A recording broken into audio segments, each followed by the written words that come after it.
Welcome to the NFP Podcast, where we explore the empowering world of natural family planning. I'm Amy Smith. Join me and my co-host Emily Appledorn each week. Together we're here to dive deep into the science, the stories, and the spirituality behind NFP. Every week we push back against the free love culture and advocate for a culture of responsible love, where intentionality and respect are at the forefront of family planning.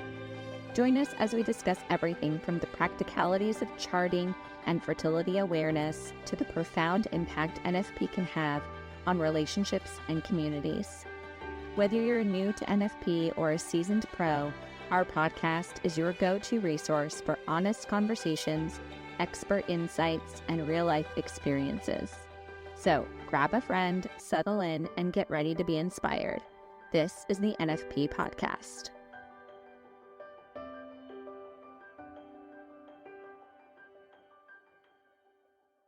All right, guys, welcome back to the podcast. Hi, everyone. Today, Emily and I are really excited because we haven't done this in a little while, it feels like. We get to do a love story, and we really, really enjoy these, and we know everybody really enjoys listening to them. And so tonight we have with us Stephanie and Chris from Louisiana, right, guys? Mm-hmm. New Orleans, specifically, or different part? Baton Rouge for about 10 years, Lafayette for the last 2, and 2 weeks ago we moved up to Wichita. So we're in Wichita now. Now you're in Kansas. Uh-huh. Wow. Oh, that's right, Stephanie. I forgot. I saw your email saying you guys were moving. Okay. My goodness. That's crazy, guys. And are you there for you, Chris, for medical school residency? Family medicine residency at Via Christi. Mm-hmm. Oh, that's so awesome. That's so awesome. Congratulations. Thank you. Wichita is an awesome Catholic city. Have you guys enjoyed it so far? Yeah, it's been great. Yes. Absolutely. That's good. But you left family? Did you have family in Louisiana? Oh, no, actually, our family's from Georgia. Well, actually, our family's not. We're from all over. We grew up in Georgia. It is a long story. We'll get into it, I'm sure. But yes. Okay. Steph's family's Canadian. They're from Sarnia, Ontario. Okay. And Steph was born in Michigan, and then my parents are from Indiana. So the far east of the Midwest. Yes. But I was born in South Georgia, where we met in Valdosta. So you were in Louisiana for medical school then? Yes. So yes. And we actually moved there after we got married because he was a chemical engineer first. And so interned down there and we fell in love with it and ended up staying. Okay. I'm sorry. I'm totally jumping the gun here. Emily. Well, sorry. I should start. No, it's fine. I'm just so intrigued because the Wichita thing totally threw me. I feel like there's a lot of families moving there. It's just it's such a great area. Yeah. I don't know. I don't think anything would bring us there, but I love Wichita. Yeah, that's good to hear. Yeah.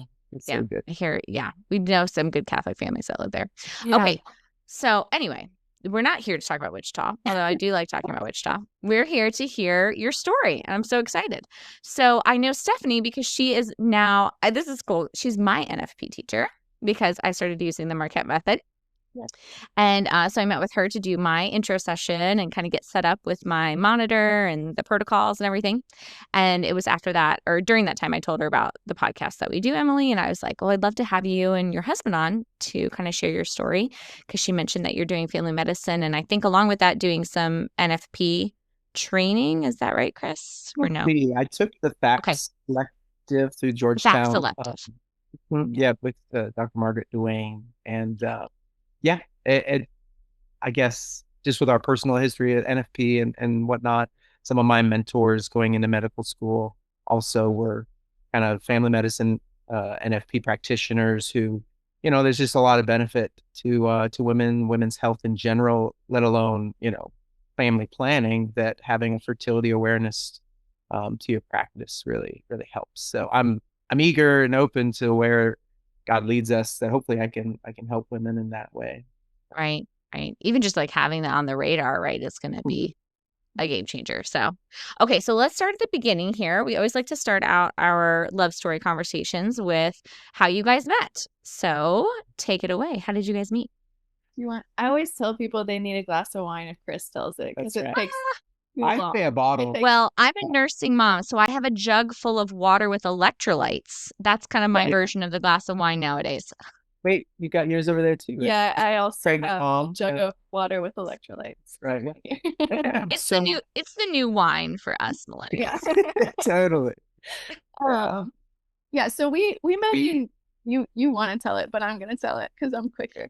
How about this? I'll start it and then I'll give it to you. We met I was in 5th grade, Steph was in 4th grade, and we went to a small Catholic school in Valdosta, Georgia, and she just kept popping up, and I at some point was wondering why this 4th grader who plays flute is in the 5th grade beginner band. I had to wait till 5th grade. Like, who is this girl that this very cute girl that gets to play flute in our band?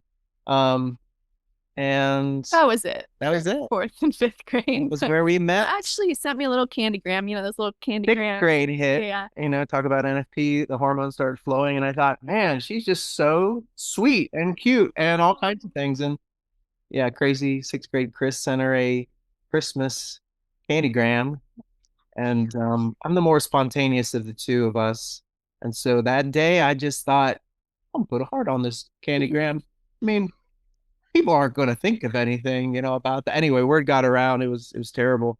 I was so embarrassed, and Well, I loved it.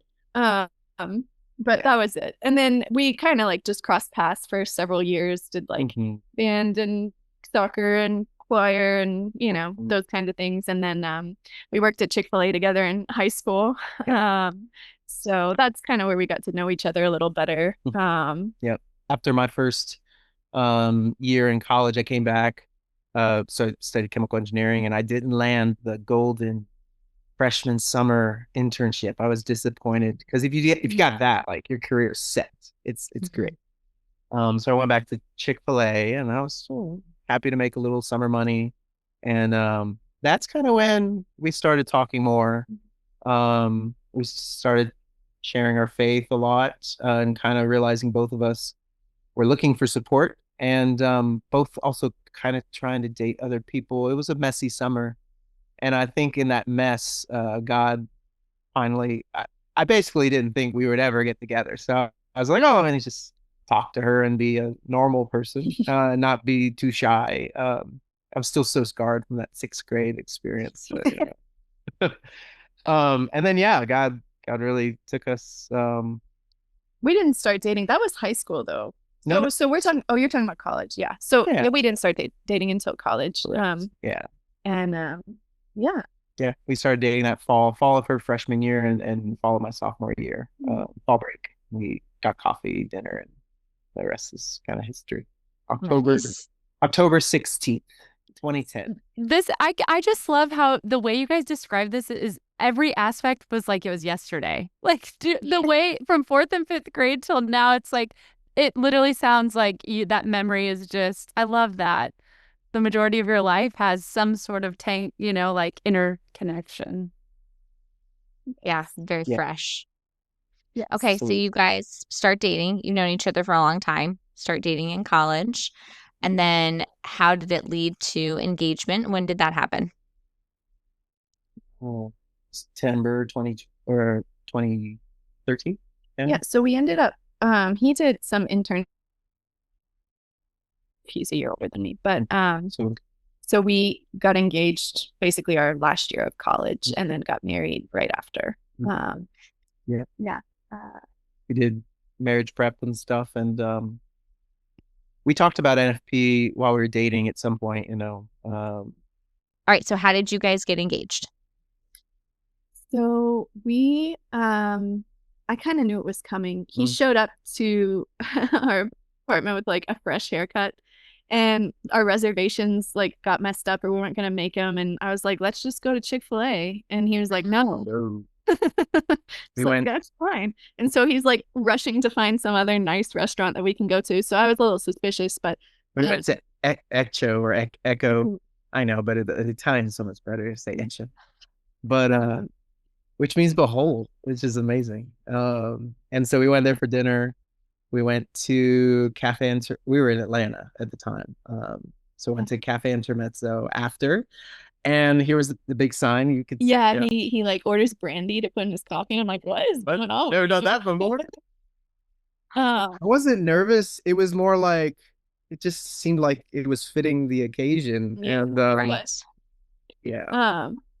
Anyway, so then he's like, I have friends texting me, they're like, come to adoration. And I was like, oh, we're kind of busy right now. And then Chris is like, oh no, we should go. So then we go to adoration, and then like adoration finishes, they clear out, everybody clears out. Chris was like giggling in the kitchen. This was at the Georgia Tech Catholic Center. Yeah. And yeah. So he was like, so nervous. "Okay, let's go look at this thing on the altar." And then he basically proposed there, which was lovely. I don't remember anything he said. I remember he was crying the whole time, but I don't remember. I know it was lovely. I just don't remember the words. It was my sister's birthday too. I guess it was September 28th. She takes photos. She was getting into photography, and so she came up to Atlanta from, I guess she was in Valdosta at the time, and she took pictures. So we've got pictures of the evening, and I think Steph found out that she was coming in town for some random reason. Like, oh, Teresa's coming in town. I was like, is she? Anyway, can't keep a surprise. Saved my life. It's so lovely. That's so lovely. That's so beautiful. That's really sweet. So after you guys get engaged, how long until you guys got married? We got married, I think it was like a 10-month engagement. Yep. Yeah. Okay. So It's a little bit less than a year. Okay. And so got married, obviously, or got engaged after adoration. So you're both Catholic, practicing Catholics. What was marriage kind of prep like? Did you get married there in Valdosta, Georgia? Where did you guys get married? Yes. So we got married in our home parish in Valdosta. And we did marriage prep in Atlanta because the Georgia Tech Catholic Center priest was Nice. to our wedding. So we did it. Actually, it was two separate priests. We started with the current one, and then he had to leave, and so the old Georgia Tech priest like filled in and came to do our weddings. So that was awesome. To still have him. And he was just a great guide. Early when we started dating, had really brought me pretty far, and so he knew where we had started, and he kind of he got to officiate our wedding. So it was beautiful. That's really cool. Okay, so let's pause here then at the story and kind of go back a little bit in time for both of you to kind of share your experience here. You went to Catholic school. Did I hear that correctly, Chris? When you talked about you guys were younger. Okay, so went to Catholic school, obviously involved in Catholic life when you were in college.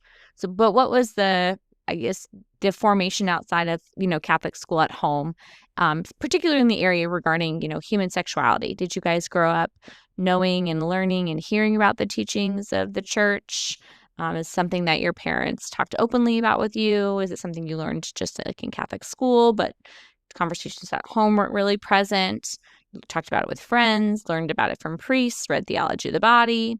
Kind of what was your formation as far as understanding the church's teaching on marriage, love, what it means to be male, female?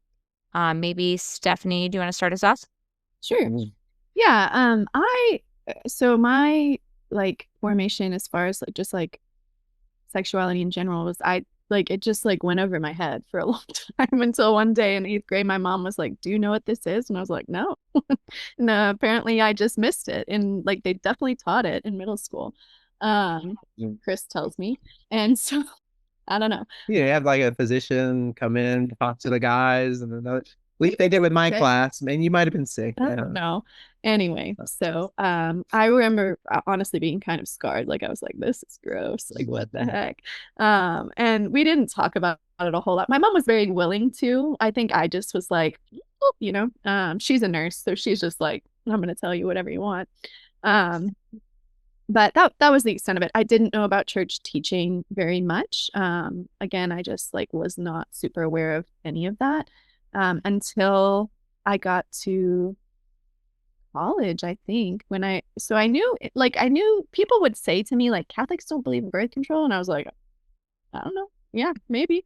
And then I read Christopher West's Good News About Sex and Marriage in college, and I couldn't put it down. Like, I remember being on an airplane trip with my dad, and he's like, "What are you reading?" And I didn't even care that he was gonna know that I was reading this, because I was like, "It's so good, like I can't stop."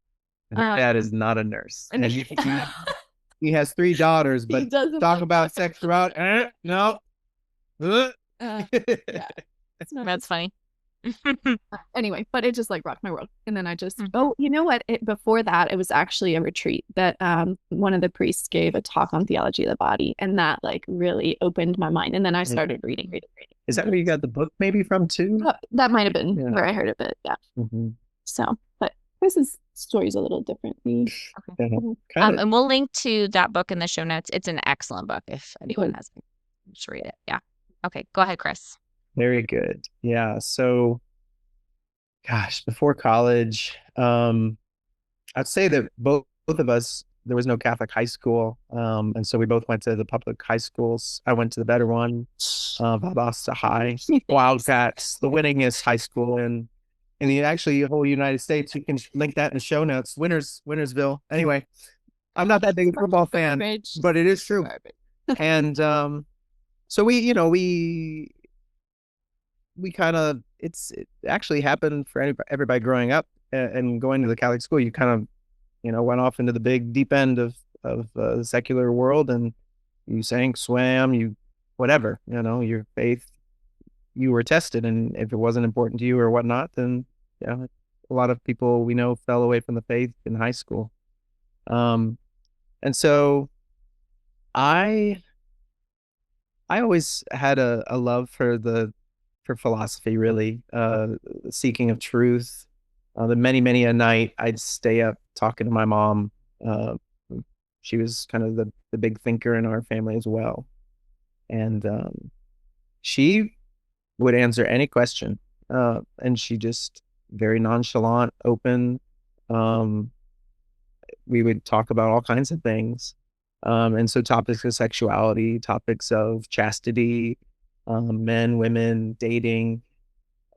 I think she definitely was worried about my kind of temperament. In retrospect, I understand it a lot better having kids as well, that I was impulsive. And so she sometimes would kind of be a little hard-handed and shut the doors to certain conversations and that kind of thing. But other than that, we talked as a family very openly, and my parents practiced NFP, the 4 to 5. So kind of grew up understanding that dynamic with society. Oh, you have 5 children and you're Catholic, and you're doing that's why you have so many kids, because it doesn't work. It's so interesting. Now being married and expecting our 5th. We'll get to that, I'm sure, but it wasn't the case really. But we talked about the philosophy of it. We talked about the options available. She gave you Humana Vitae, right? At some point I read Humana Vitae in high school, and I'm like, this is, to use the language of the days, this is dope. And just so awesome. And it made so much sense. And then to realize it was written, what, 60, 58, 60? 67. Thank you. I'm like, what? It's very prophetic in so many ways, for people who haven't read it. It's just that's what we see in the culture, just the culture of kind of use and being in high school too, seeing it in action, and wondering, for somebody who's impulsive and wants to have fun and fit in and all those things, it was a strain. But thank God, just kind of helped. Even when I wasn't perfect as well at it. I feel like that's a common element to all people's adolescence, and many people's adolescence. And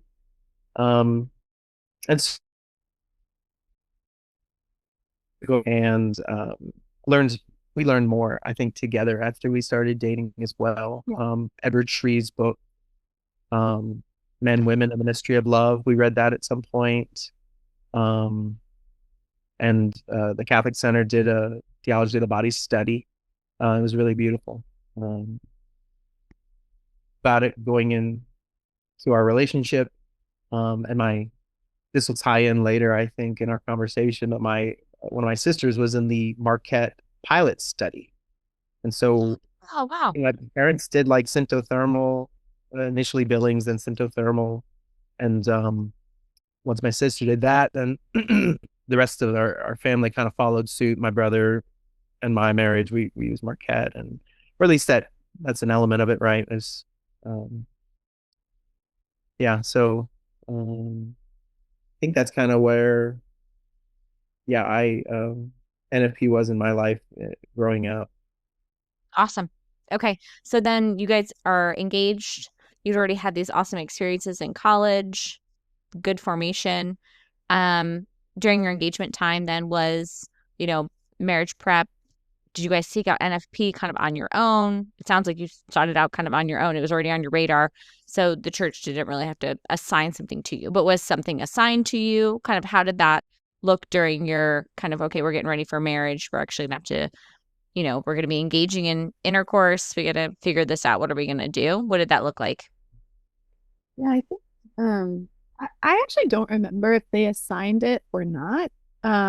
Or it might have just been that they knew we were interested in it and pursuing it already. But we had another friend who was engaged and was doing a Marquette class at a local parish, and so we just signed up for that. And just because we had heard about Marquette from Chris's siblings, and I liked the just objectivity of the monitor, and I felt like that would simplify our lives, and so we did.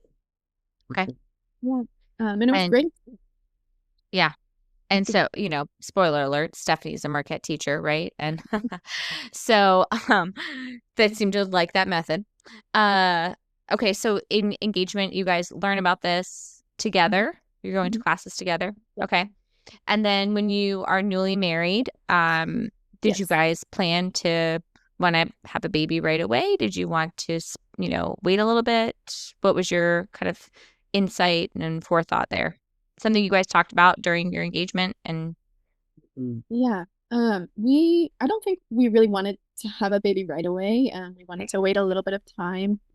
But we were very much going into the mindset of like, we were just going to take it to prayer and kind of be open to whatever God calls us to, or whatever we feel led to do. And we had some good friends, and all things have to be kind of weighed on an individual basis. But as a general guidance, I had some good spiritual mentors say, like, you wait more than a year. So many of their friends that had babies within the first year or so of marriage, they never divorced. And it's kind of this, you build your life together. And so I think we kind of started off hoping we would have a baby sooner rather than later. But, we had a lot of new things on the horizon too. We were moving from Atlanta after graduation, moving to Louisiana, and no family in Louisiana. We both were working. There was lots of things that, we were weighing. So, and we were young. I mean, pretty young, relatively. I think we were like radically young for my family. My family is like Canadian, and I tell people don't get married at 22 up in Canada. Like when we said we were engaged, they were like, "What?" Like, what? And so it was like, it really was a shock for them. And so I think that was also just kind of weighing on me. I was like, if we get pregnant, it's going to be like hard for everyone else. Not that should inform your discernment, and that's not what I'm saying. It's definitely between the couple and God, and that's how we went into it. But it was something that kind of weighed on me. I was like, okay, like I'm hearing that I'm like maybe too young. Like maybe this is something that we should take into consideration. So I think those things kind of, we're trying to hold all of them. Right. And in contrast to my three older siblings, I think they all had their first kids relatively early, and they all got married kind of young, right out of college, pretty much. And so, yeah, I would say that first year of marriage, like NFP people say, NFP helps you have these conversations. Like, yeah, we had conversations every month. Like, wonder when we're gonna, have a baby. And because there's that natural tension of like, well, why are we not having intercourse during the fertile window? Yeah. Well, it feels like it would be a great idea.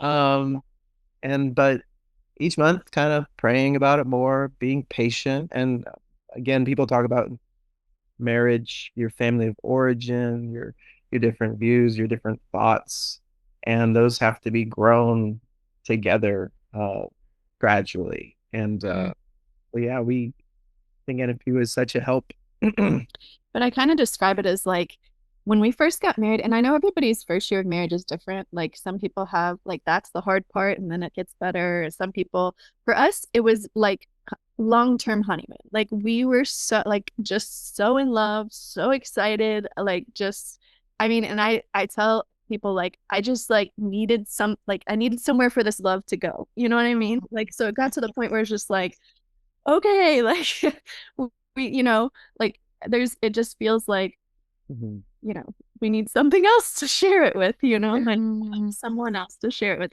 So like roughly 7 months in, we got pregnant. And had our first. It's interesting too. Our memories are different sometimes. I recall being fully aware of the fertile window and saying, well, this is probably going to be a baby. And I don't think. No, I didn't at all. I was like, oh, people take forever to get pregnant. Like, right. But like, who knows what's going to happen? But it works like they say it does. Yeah.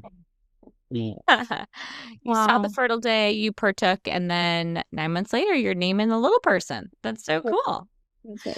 I love, Chris, I just want to kind of zoom in a little bit on what you said. I think this is like something that you said it so well, and we've talked about it on the podcast quite a bit. But there's something genius in the demand that NFP places on marriages, and that's the demand for the conversation. I think I know sometimes in my own mind, like kind of glorifying sainthood, right? Like it's not this easy path, actually. It's not comfortable. And you're meant to be stretched, right? Stretched outside of my comfort zone. And one of those comfort zones is the comfort of not having to talk about really intimate personal things or assess my own attitude and feeling towards something, like this very pertinent question, which is, okay, we're avoiding. Why are we avoiding? Why are we not having intercourse during the fertile window? Like, that's a really good question. Like, why not? Am I like, I'm scared. I don't want to get pregnant. I don't want to get up in the middle of the night and take care of a crying baby. I don't want to have to change, my schedule, like whatever it may be.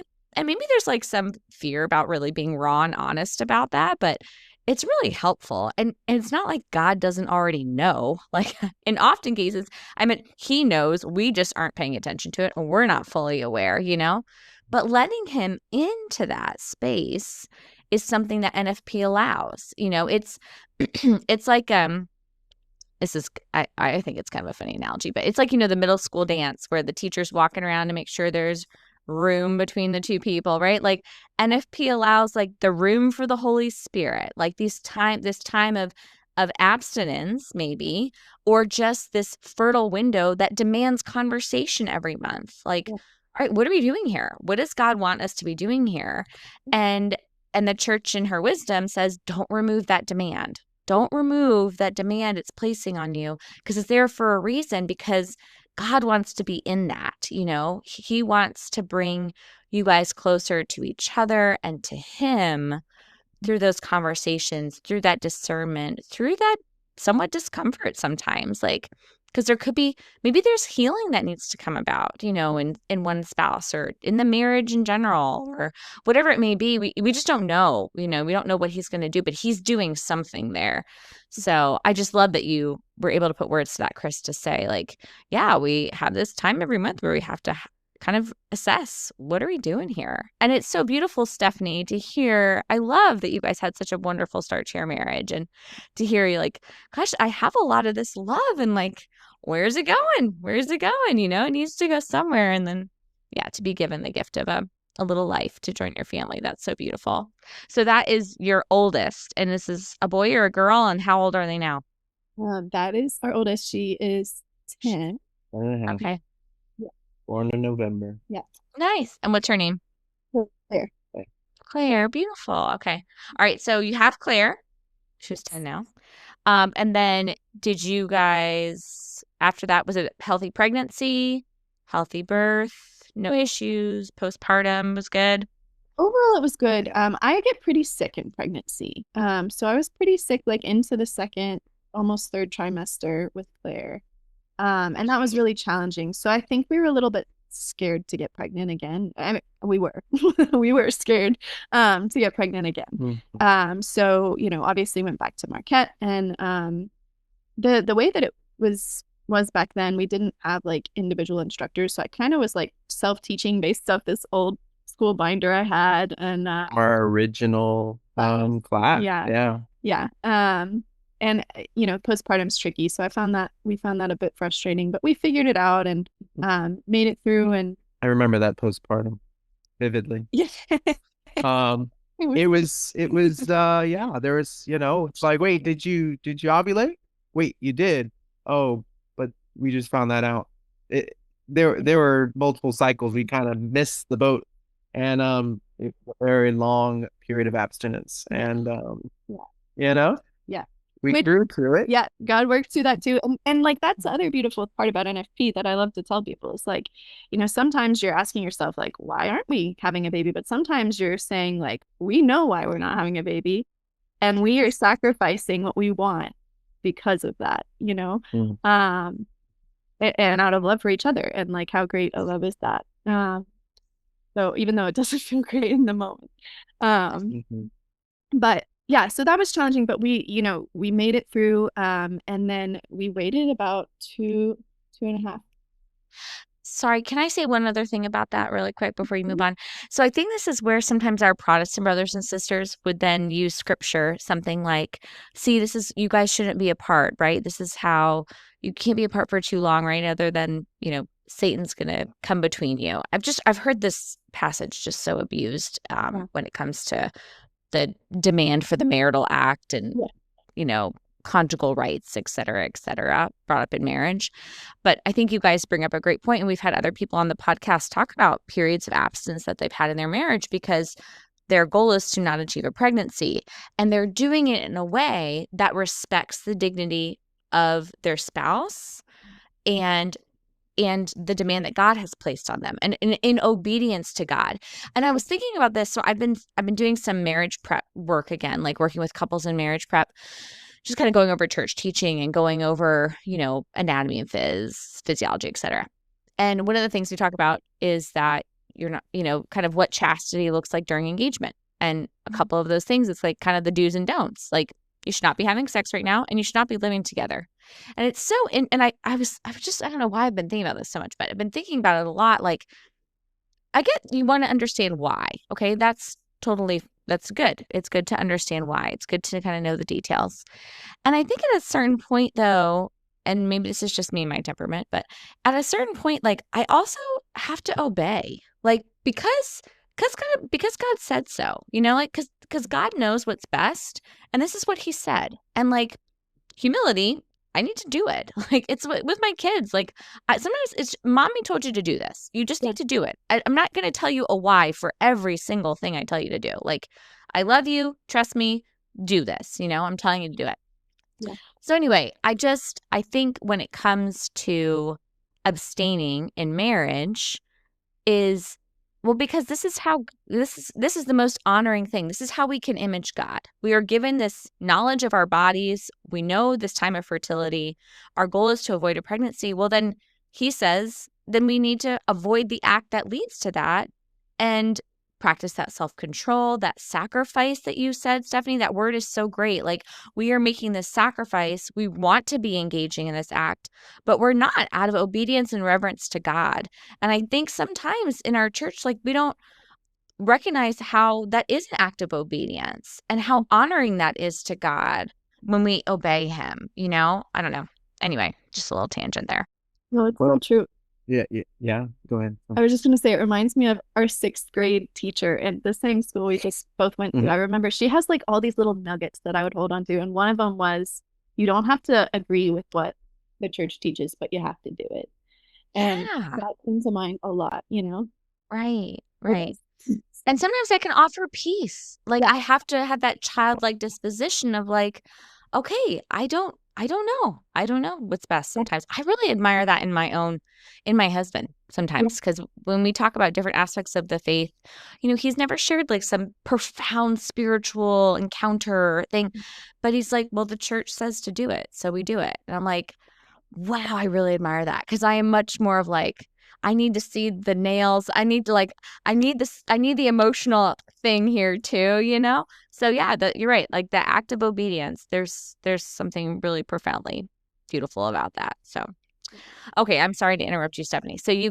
So Claire came and then avoiding really tough pregnancy. So seeking to avoid pregnancy. And then you said when about 2 years later, you were saying something else. We had Henry 2.5-ish years apart. And yeah, I think, we both kind of just looked at each other nervous because we were like, am I going to be sick again? But I wasn't sick with him. Then did you find some type of like medical treatment, or you just weren't sick? I just wasn't sick. Okay. I don't know.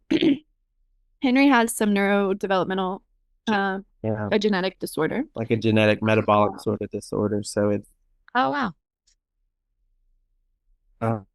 like I don't know, maybe there weren't as many demands on my body, and so maybe that was a factor. We don't know. We theorize a lot about it, but he's the only pregnancy I haven't been really sick with. So he was the worst sleeper, though. Yeah, I always say that he didn't get off. Yeah, we didn't get off too easy. But, no. Came back at another point in time. So you guys had him, and then what did that look like after that?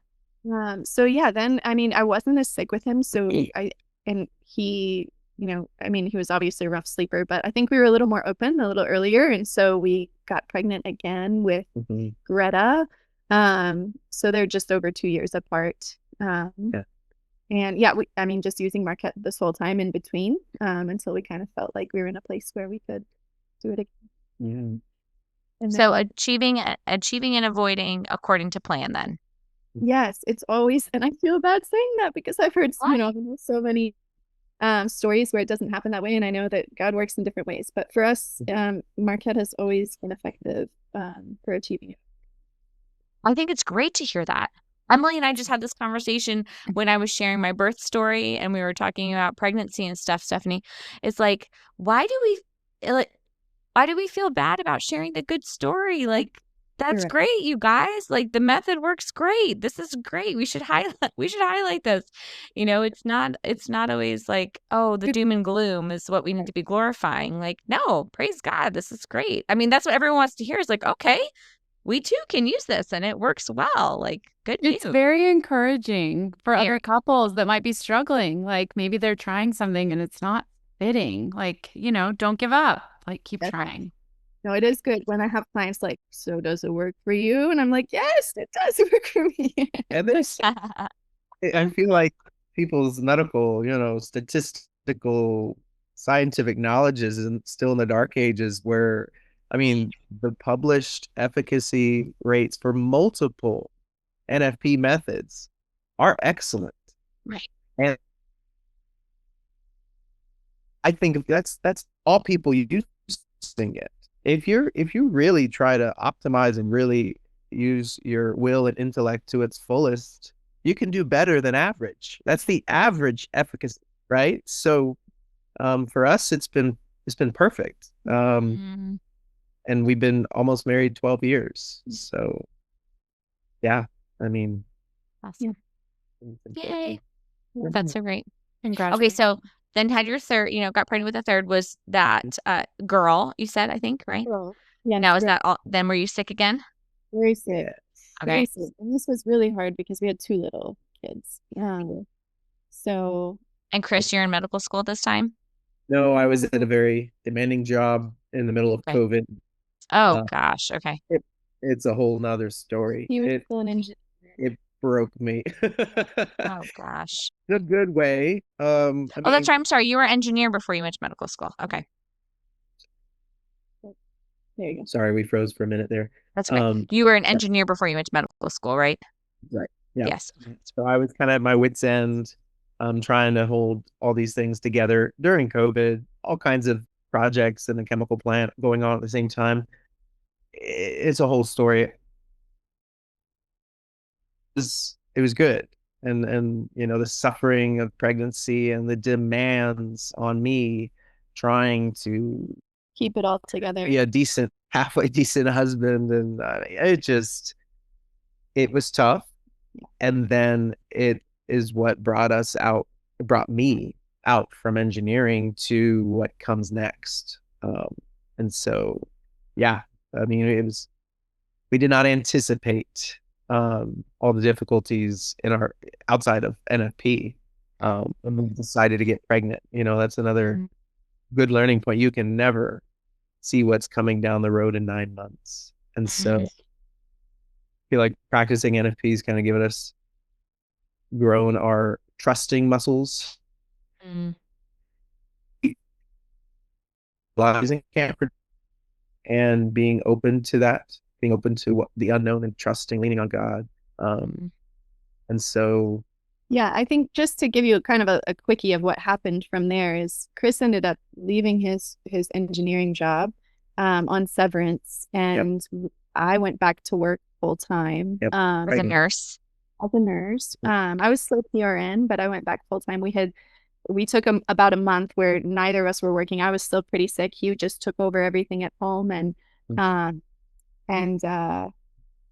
went on a family retreat and just were like praying a novena and like, okay, what comes next? Yeah, what comes next? And trying to resist the temptation to just grab another job. Like, as a father and husband, there's such a pressure to provide, and it was tough. But we prayed, had peace, waited. And just, felt the conviction that it was one thing at a time, one little thing at a time. The first thing at a time was for me to go back to work, which was it looked from the outside horrible because it's like, oh, your pregnant wife has to go back to work and you're like at home. What the heck? But for me, it was like such a breath of fresh air because I had been so sick, just miserable, couldn't do anything. And so now I'm going to this job that I love and I'm like getting out of myself and environment. And he's at home and we're like switching roles and we're seeing each other in a new way. And so it really was a huge gift to our marriage, and just allowed the space and time we needed to discern what was next, which was him pursuing medical school. Yeah. Which was took some preparation and time, and then, we went for them. So you're back to work, Stephanie, and then you're still back to work once you have the baby? Yes. So Okay. I took maternity leave, but then went back full time, and Chris stayed home. He was stay-at-home dad for 2 years. a couple years while he Couple was years. Okay. Wow. Okay. prep and all of that, and Got some healthcare experience, prereqs, test score, applications. Right. And, Right. after getting in after a year and a half or so, you had to wait the rest of the year to start medical school. So I was stay-at-home dad, and Steph, you would work 3 12-hour shifts, so she was home 4 days most of the week, which was but- great. Nice. And that's when I started teaching NFP too. Okay. Wow, guys. What a We're on balance. board, that's for sure. I know. Wow.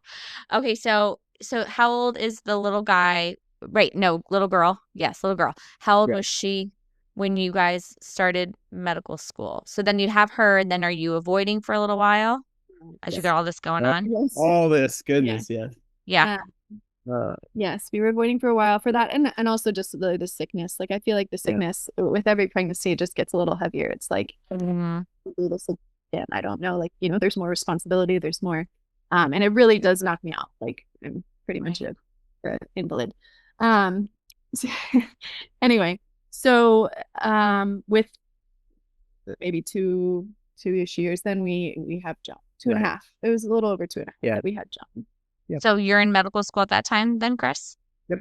Yeah, we Okay. kind of So kind of the schedule. Second year, yeah, we kind of figured like after his first year, we kind of got it figured out, and second year is a little chiller, and so that's when we kind of timed it towards the beginning so that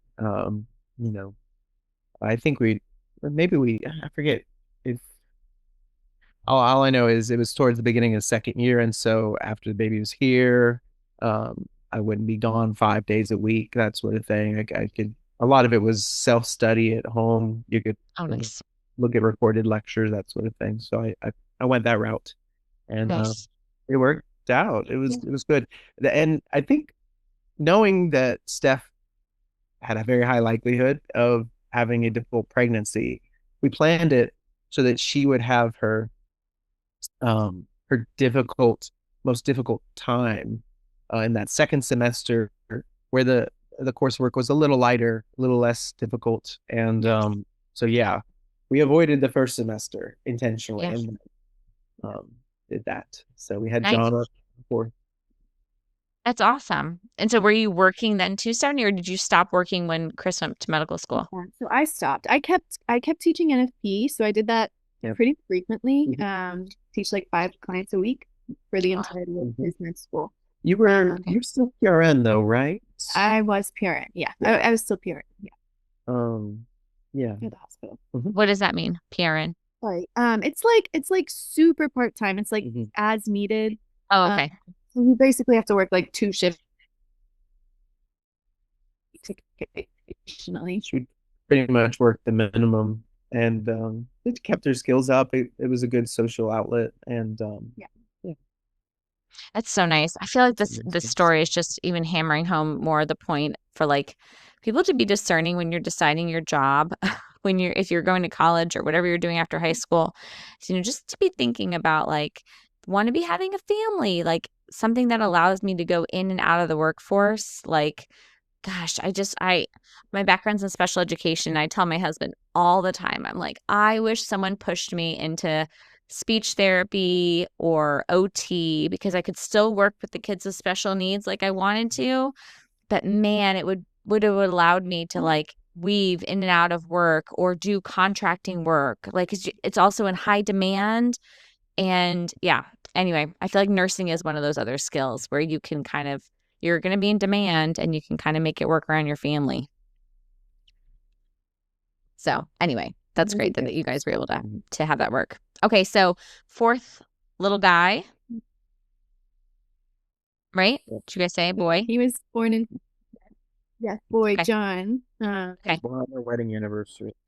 Oh, it's also my brother's birthday. Oh, that's amazing. Oh, that's cool. Very cool. And then, and you guys are still finishing up, or you're doing medical school, and so he's now we're trying to decide at this point when John is born, we're trying to decide, are we going to stay in Baton Rouge, Louisiana, or are we going to move an hour west to Lafayette for his clinical rotations? Because he was in a scholarship program, which is amazing, covered his tuition, all of that. But the second 2 years are in Lafayette. So we were trying to decide, like, do we want to do like the commuting thing? Do we want to up and move our family? Because at this time we had discerned to stay in Baton Rouge, and I went to LSU School of Medicine in New Orleans, and so I commuted from Baton Rouge, and that's why I did so many of the remote lectures, because that would save me a drive. Right. And so they have a branch campus in Baton Rouge. You could do your clinical rotations at 3rd and 4th year. And so I had an email typed up, ready to say, I'm going to withdraw from this program and pay back the scholarship and all this stuff. And Steph's like, yeah, just till the morning. Yeah, just till the morning to send it. And so we didn't, and we ended up moving to Lafayette and scholarship, and it was scary. I mean, it's scary to make a move with a family, with a baby, but just felt like that was where we were being called, and it was amazing. I mean, we loved it. Shout out to our Lafayette family. Shout out to Lafayette. It's an amazing place. We miss it already. So it was such a gift for those 2 years, for our family, for our kids, wonderful school. And no matter what gas station I go up to in Wichita. I'm never gonna find me some boudin. Yeah. I don't know exactly. Just not the same. Something's missing. That's Yeah. And it's That's Mm. really funny. So then what made you guys, I guess, discern your fifth since you're pregnant now? I didn't know that, Stephanie. Congratulations. yeah, it's Gosh. it was because well, I mean, we'd obviously been considering and honestly really thought like I think with our fourth I was really sick again, and I remember Chris looking me and being like, this is our last kid. And it made me really sad, but I was like, I think you might be right anyway. So then we're continuing to discern, and you always discern, this is That how it conversation goes, keeps going, yeah. keeps coming. Right. And I think Yeah. eventually it took a while. I mean, for a lot of the time, I just would get a lot of anxiety even thinking about being pregnant again. But eventually, just kind of through prayer, noticed that I can make it work. And there's a window of time between med school and residency. Called the fourth year of Yeah. medical school. Yeah, fourth year in medical school. Glorious. It's like No. really quite chill. The first part, you're applying to residencies, you're doing kind of your most important rotations, really what you want to do, trying to prove yourself, trying to get good letters of recommendation for your applications to residency programs.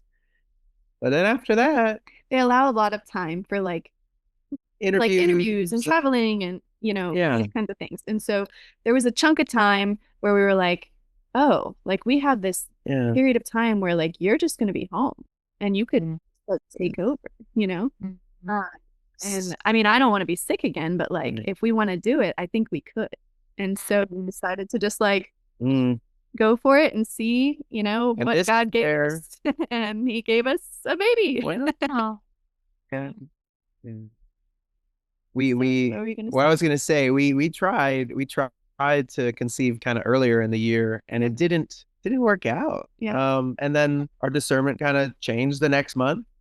I had interviews away, traveling, and just all these things that just kind of the door kept being shut, even though we were like, the time's ticking, God. Like when I'm an intern, when I start July 1st, like I cannot support Steph the way that I did. And there's other options, of course, but I don't know, we could get a nanny, that sort of thing. But gosh, it's there's so much to discern in NFP. Each month. Yeah. And but the way it kind of works out, you're not the only one in control of your life. You realize, because the moment you're like, this is a good time, well, suddenly you're not getting pregnant like you always had. At some point we're like, this has happened with a couple of our kids. It's like the opportunity to conceive is 1 month later than I really wanted. And like, okay, let's see. Now or never, I guess. We'll see. And voila, we're expecting. And just puts enough again out of your hands where you have to trust. You have to trust that somebody else is guiding your life besides just your own intellect and will. So. Right. Your own view of the calendar and the timeline. Yeah. It's so funny when I hear you guys say after your fourth, and you're like, Chris looked at me and was like, I think this is our last one. And you thought, oh, this is sad, but I think you might be right. I feel like I've heard so many stories and heard a lot of couples, share, especially women, share kind of that immediate, after they've had a baby, like, oh boy, I don't know if I could do that again. Like that was hard, And I always like to try to affirm that. And I'm sure, Stephanie, you've taught NFP for a while now too. It's like, that seems like a pretty rational, reasonable response to having just gone through 9 months of pregnancy and pushed out a human being. Like to say, I don't know if I want to sign up for that tomorrow again. It's like, okay, I get that. And there's no shame in that, but I think to your point and what keeps coming up in this conversation in your story, you guys, is like, just taking it one kind of cycle at a time, one fertile window at a time, if you will, to discern, to have conversations, to share how you're really feeling, and to look at the situation rationally. Like, this is the reality of our pregnancies. They're hard for a good chunk of time. And how are we going to responsibly handle that? Because we have other children too. We're at this transition in our life with work and with this season of not being around extra family to help support us. So how will we support Stephanie if she's really sick and I'm back at work and we've got the other kids? Will we will we push out the money for a nanny? Will we just hire an extra babysitter? Will we just reach out to the old lady at church and see if she'll come over and help? Like what we do, I think, we don't have to have all the answers. We don't have to have everything planned out. But part of the responsible parenthood that we're called to, I think anyways, like to be aware of these factors and to have them inform our decisions. I think that's, how honoring is that to God? And maybe, he hears our plans and laughs too, but it also must be so pleasing to the Father, like it would to all of us as parents, to see our kids putting forth this effort to try to make the best decision that they can for themselves and for their other children. Like, that's a really honoring, beautiful thing, even if it doesn't go as it was planned. But to just say, I'm doing the best I can, I'm trying to make the best choice I can, I think it's just a really, really, really, really beautiful thing. So kudos to you guys for doing that and for being open again, because that's just, so beautiful. And so exciting. So when are you due then, Stephanie? December. Well, November, December. December 3rd. Okay. In the winter. Okay. Awesome. That's really exciting, you guys. What a cool chapter. Do you know if you're having a boy or a girl? No. Okay. We'll know soon. Do you guys like to find out? You do. The only time we didn't was with Henry. And I will say, you're in the middle of the birthing experience. You're like, wait, we're about to find out if we're having a boy. Like, it kind of hit me in particular, and makes you a little more attentive to the possible expectation. Right, you want to see right when they come out. Like, wait, what is it a boy? I know. Yeah, it's so fun. That's so much fun. Yeah. The rest That's so awesome. Well, before we wrap up, Emily, do you have any other questions? I do. I'm just so curious. So knowing that your oldest is 10, she's a girl, and you teach NFP, I'm just curious, like, what the conversation looks like these days. Like, just like not specifically, but just, Chris talked about how there was a lot of open conversation in his family. I just wonder, like, what's the dinner table look like? Like, would you say, if somebody asked the kids, like, do you feel like you could ask mom and dad just about anything? Because that sounds like that was such a huge part of your life, Chris, which is, I feel like that's really a special relationship you must have with your mom. It is. I tell her she can never die. She's not. Yeah. Yeah. No, I think just being an NFP instructor, you have this like growing desire to like make sure that that like young girls and adolescents know this information, because I can't tell you the number of times I've had a client who's been like, why didn't anyone tell me this? Like, I don't even know how my body works. Like, and it's people always think about young adolescent women often are taught just that their cycles, like, it's all about menstruation. It's like that's the cycle, how it works, but that's just that's at the end. Right. But it's not the process. So anyway, I ended up through like just kind of researching a lot. There's so many good programs out there for young girls, but I ended up doing kind of a presentation for our parish in Baton Rouge, and then did it again in Lafayette for girls like age 8 to 12. So Claire came to with all her friends, and so that was good. I feel like it's nice to be able to have, we did it with moms too. So it was moms and daughters. And so it's like the moms are there. So, like, I have my mom here. We're being introduced to this together. Now I can talk to her, and you have your friends there. So it's like, okay, like, how can we build this culture where like we support each other, and I didn't come up with this idea. Other people did. So I'm not taking any credit for it. But yeah, just like the opportunity to be able to be a part of that was such a gift. That's beautiful. We still haven't had I'm sorry. So what did you say, Chris? We still haven't had the talk. Well, I went Yeah. the talk. Yeah. I'm a very again philosophical. Pick a word. Philosophically driven person, and so yeah, Claire and I have had conversations about nature, about growth, Flowers, yeah. Roots, Yeah. All kinds of things that we're right at the threshold. We almost saw some bunnies mating today. There are lots of bunnies where we live, and I'm no anatomist for bunnies, but I think I know what was about to go. Almost had it tonight, but not tonight. So, and that just goes to show, like, it's such a process, right? It's not, I feel like the overall desire, like we talk about the talk kind of, but really it's a culmination, right? We don't want this just monumental event for this kid that's just like, so much to absorb and take in and process.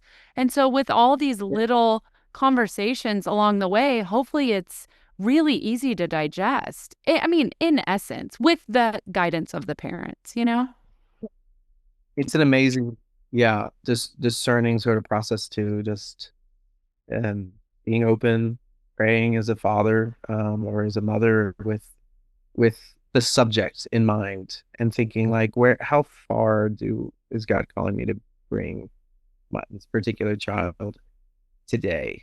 And we've talked about abortion. We've talked about unwed mothers. We've talked about things so much, and somehow yet we've not talked about the actual act. But we've talked about love and responsibility.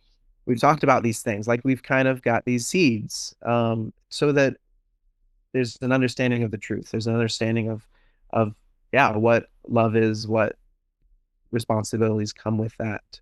Mm-hmm. And so I agree. I've heard it from a number of people that there should never be a talk. It's not a talk. There are talks. There are conversations. It's an ongoing conversation, because in the same way that so many modes of education, so many subjects of education, it's like the tower. You continue on and upward, and you always come back to a subject, but at a higher level, again, understanding it more and more. So we're at the threshold. I was the fourth of five, so the conversation was happening. And ask me how I found out about Santa. Same thing. Oh, yeah. I don't believe in Santa. Of course not. Of course not. little ears. Oh, that's beautiful. Yeah. 8-year-olds listening to this podcast. I'm sorry. No, I think you're good. I think you're good. I always say it's not suitable for children, so hopefully the people listen to that warning before they listen. It's so funny. I was thinking about, we had a funny conversation come up today. It wasn't even a conversation. It was just a funny little passing comment. But my, I was overdoing dishes, kind of have like a big kind of open space. So like the kitchen bleeds into like the family area and all this stuff. So I'm doing dishes and my husband's over on the couch holding the baby. And my twins are there. They're 5. And they were asking my husband a question about something he did with work. And he said, well, and then what happened? He said, well, then, your mommy and I got married. He said, oh, and then you became a mommy and daddy, because you get married and then you become a mommy and daddy. And I was like, I looked over and Joey looked at me and just smiled. He said, that's right. That's how it works. First you get married and then you become a mommy and a daddy. And it's just so sweet.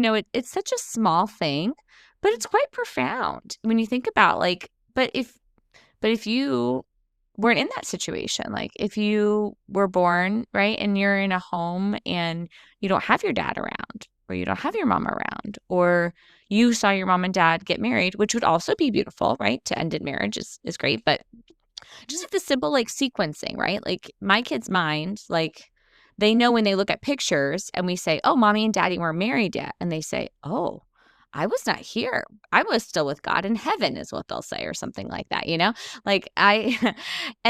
it's just so cute, but it's like the beginner. It's the beginning of the foundation of, oh, this is how all this happens. Like you guys come together, then you get married, and then you become a mommy and a daddy. And then you keep becoming a mommy and a daddy because you just get to have more kids. And I love that that's my kid's worldview. Like, I love that my son said that today. It felt like such a gift to hear that, like, what a miracle. Thanks be to God that that's what like, that's huge, So I agree. I think a lot of it's like direct conversation, but it's also like, oh yeah, I went with my mom to teach this class to other girls and their moms because that's what my mom does, it's just normal. It's just their norm.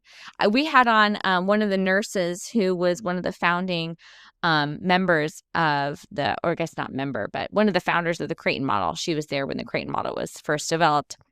And she talks about her son who is now a priest, right, Emily? Yeah. One of her sons is a priest. But she talks about, like, when he was a baby, like, he was playing with, like, those little baby chart stickers on the floor. And, like, it was just, he just grew up hearing mom have conversations about cervical fluid with other women. And I'm like, yeah, it was just normal, And it's so cool. Like, you get to establish normality for your kids. I'm sure one day, they grow up and be like, okay, so not everyone played with baby stickers. Not every mom was talking about cervical fluid, but my mom did, So anyway, it's beautiful. You guys are just cultivating that home life. I found the binder with the, basal body temperature charts from my parents. Right. Oh, this is interesting. What's this, Mom? Oh, it's temperature. Okay. Right. What is this for? Yep. Mm-hmm. Yeah, and it's a good kind of segue into having more, more in-depth conversations as they go. But I liked your spiral kind of staircase analogy. That's a really great kind of image, Chris. You're right. You just keep circling back to the same topics, but going in a little bit more depth as they get older. So that's beautiful. Yeah, we'll have to ask that dinner table question in a few more years when you've got like 16-year-old Claire and everyone's a little bit older to know how much more detail you got to go into. But that's just so awesome. You guys are doing amazing things. Yeah. Thank you for the work. Thank you for your witness. It's beautiful. Is there anything you guys would like to leave listeners with? Maybe someone who's skeptical about church teaching. Maybe they're Catholic and they don't quite know what to do with all this information, or someone who's not Catholic and they're listening and they're, really intrigued. I guess, you can kind of pick maybe the person that's on your heart or the listener you think your experience would touch the most. And if there's any final thoughts or resources, we'll link to some of the books that you guys mentioned in the show notes for those that want to check those out. But any final thoughts? I think, I would say, for someone who's Catholic and believes in God, I would say, trust him. Trust that he is a good father and that he is what he asks of you is good. To someone who maybe doesn't have any faith or, is just skeptical of NFP in general or family planning in general, I usually tell my people in marriage prep, like, I have seen this, I've seen this in my own marriage and I have seen it in the marriages of so many clients. I mean, I've taught like over 1,000 people at this point, and I've seen so many people and the way that this benefits their marriage, right? The way that it improves their communication, the way that it improves their ability to love each other, because love isn't just a feeling. It's not just like we get to do fun things together. That's like my favorite part too, but like that's not all it is. Mm-hmm. And it is, willing the good of the other and being willing to make sacrifices for each other, and that's going to bear fruit in your marriage. But I don't know. Yeah, working backwards, I guess, with you, starting with from a secular standpoint. There's just, you think about it from a fertility awareness based method standpoint, that there's something about the nature of the human body, regardless of what you believe about the supernatural, that you can't get away from. And when you respect the laws of gravity, when you respect the laws of the road that are there and put there by other people long before you, people have thought about this for a while. And we continue to think about it and grow in our knowledge of it. There's something valuable there. There's something preventative. There's something that fosters a lot of good regardless of why you do it. And when you honor the nature of things, you don't get hurt as much. Or when you do get hurt, you know how to respond, or you've got these tools that you may not have otherwise developed. And so develop them early. It's never too late. It's never too late to develop them. Kind of bleeding into the spiritual, like I feel like God has so much mercy in the providence he gives to those who are furthest from him. Any little motion towards him, to be faithful, to be obedient, to love him, he blesses so much, especially initially, right? He wants to draw you in. He wants to the hound of heaven. There's so many ways people described it, that you benefit so much up front, in a temporal way, that he shows you this is the path of life, and wants you to follow it. So Yeah, take the lead. take the lead. Yeah. That's beautiful. I love Thank you that. guys so much. Yeah, that's great. Okay, so check the show notes for a lot of that. Stephanie, I'll also link to the group that you work with for Marquette. So we'll include that there too. And yeah, thank you both so much for your time and vulnerability and sharing your beautiful story. And yeah, many blessings on number 5 and start of your residency program and your transition to Wichita. I hope that that's just a blessed time for your whole family. So thank you so much for being with us, you guys. We really appreciate your time. Thanks. Have a good night. That wraps up another episode of the NFP Podcast. Thank you so much for joining us today. We hope you found our discussion enlightening and empowering. Don't forget to subscribe so you never miss an episode. We'd love to hear from you. Please connect with us by sending us an email with your questions and stories to thenfpshow@gmail.com. We'll be back next week with more insights, tips, and heartfelt conversations about natural family planning. Until then, love responsibly.